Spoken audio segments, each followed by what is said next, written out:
Employees at Apple's Grand Central store in New York City are making moves to unionize, but first they need signatures of support from 30% of their colleagues at the store in order to hold a union election.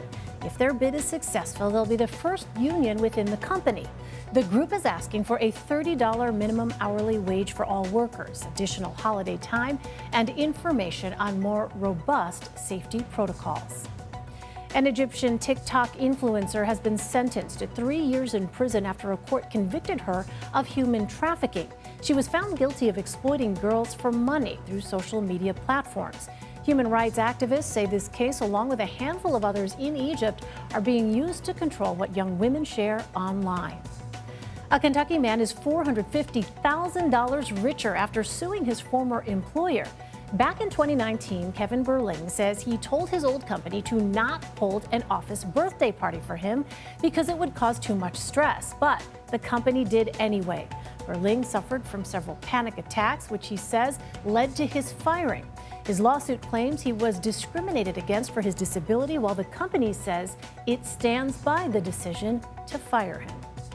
Meanwhile, an article in USA Today titled "Gas Prices, Inflation Makes Some Want to Work from Home Even as Offices Call Workers Back" looks at employees' concerns as they return to in-person work. Cherise Jones, business reporter for USA Today and author of that piece, is here with more on the topic. Good morning. Welcome, Cherise. So obviously a big concern is the cost of gas, but that's not the only financial factor. What other returning to work costs are people worried about, and how much is this costing workers? Well, people are worried about eating out again. Eating out is now about 7% more than it did this time last year. You're back in the office and a colleague wants a bite and you don't want to say, "I brought my sandwich from home." You want to go socialize. So that's something that people are worried about. Fares for the bus or the train if you're not driving in. If you do drive in, there's wear and tear on your car. So there's maintenance. Parking can cost several $100s a month in many major cities. And, even, buying coffee on the way to the office can start to add up if you can't reach for your coffee pot at home. So all of these things are kind of a TikTok of expenses that are really straining budgets. And a lot of commuters and a lot of workers are really about it. So what appears to be the effect? Are those concerned about in-person costs looking for new jobs? Are more remote positions opening up?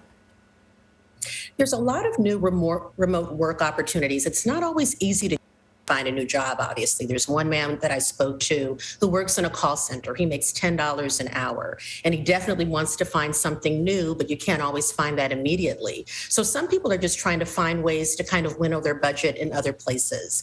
There's one woman who's cutting back on, eating out with her partner or, buying treats for her dog. She just enrolled in a master's program, and while money on gas wasn't going to pay her tuition, it certainly helped. So she's digging into her savings. And so some folks who have a little bandwidth are finding other ways to cut, and other people really don't know what they're going to do. And they might have to look for another job, but that's not always a quick fix or the easiest solution to come up with immediately. So on the flip side, is it costing companies more to have employees back in person?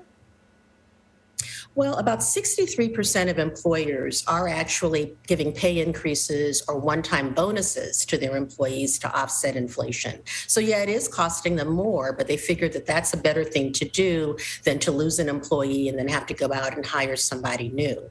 About 44% of employees, however, say that their offices or companies aren't offering anything.